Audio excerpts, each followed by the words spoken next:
अब हम करेंगे कपाल भाती प्राणायाम। भस्त्रिका में हम श्वासों को भर रहे थे और छोड़ रहे थे। कपाल भाती में खाली छोड़ना है श्वासों को बाहर।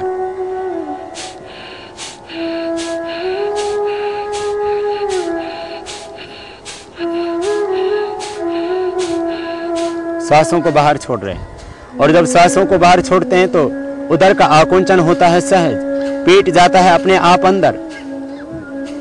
प्रयत्न पूर्वक श्वासों को बाहर छोड़ना, पेट अपने आप जाएगा अंदर। जैसे वॉमिटिंग होता है तो कैसे आपका पेट अंदर खींच जाता है, जैसे आप नाक साफ करते हैं तो कैसे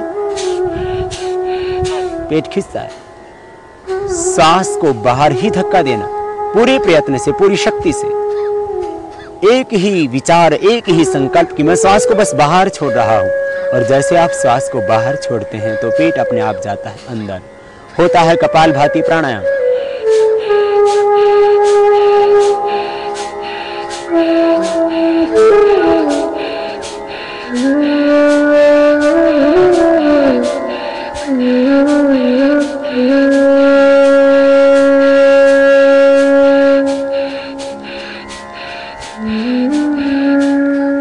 जब थकान लगे तभी रुक जाएं।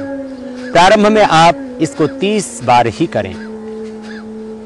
30 बार करने पर पूरी तरह से आप थक जाते हैं, फिर विश्राम करें। विश्राम करके दोबारा हम प्रारंभ करेंगे। तो ये कपाल भाती प्राणायाम। कपाल कहते हैं मस्तिष्क के इस अग्रभाग को और भाती कहते हैं दीप्ति को। इस प्राणायाम के करने से माथे पर एक ओज, तेज, आभा, कांति, ज्योति, लावण्य आ जाता है। ये कपाल भाती प्राणायाम विशेष उपयोगी है चेहरे की आभा बढ़ाने के लिए। जो व्यक्ति कपाल भाती प्राणायाम करेंगे उनके कपाल पर, उनके ललाट पर एक आभा होगी, एक ज्योति होगी, एक तेज होगा, एक कांति होगी, एक लावण्य होगा। इसलिए अपने शरीर को सुंदर बनाने के लिए, चेहरे को सुंदर बनाने के लिए आपको किसी कॉस्मेटिक लगाने की आवश्यकता नहीं। आप कीजिए कपाल भाती प्राणायाम। चेहरे पर होगी एक आभा, चेहरे पर होगा एक तेज। और कपाल भाती प्राणायाम के करने से मूलाधार चक्र जागृत हो जाता है। फिर कुंडलिनी जागरण होता है कपाल भाती प्राणायाम के करने से। कपाल भाती प्राणायाम करते वक्त मूलाधार चक्र में ध्यान करें तो फिर सहज ही कुंडलिनी शक्ति जागृत हो जाती है। हम ऊर्ध्वरेता बन जाते हैं, शक्तियों का ऊर्ध्व रूपांतरण हो जाता है।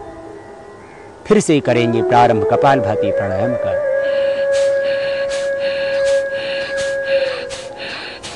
श्वास को पूरी शक्ति के साथ में बाहर छोड़ रहे हैं और मन में है एक संकल्प, एक विचार कि मेरे शरीर में जितने भी रोग हैं, विकार हैं, दोष हैं, अशुद्धियां हैं, सब बाहर निकल रही हैं। शरीर में जब विजातीय तत्व संग्रहित होते हैं तभी रोग पैदा होते हैं। आप कपाल भाती प्राणायाम को करते समय मन में विचार करें कि मेरे शरीर में जितने भी टॉक्सिन्स हैं, ऑक्सीडेंट्स हैं, सब बाहर निकल रहे हैं। जब शरीर में टॉक्सिन्स रहेंगे नहीं, शरीर में जब ऑक्सीडेंट्स रहेंगे नहीं तो व्याधियां कैसे समा सकती हैं देह में। इसलिए विचार करें, शरीर की जितनी भी नेगेटिव एनर्जी है सब बाहर निकल रही है।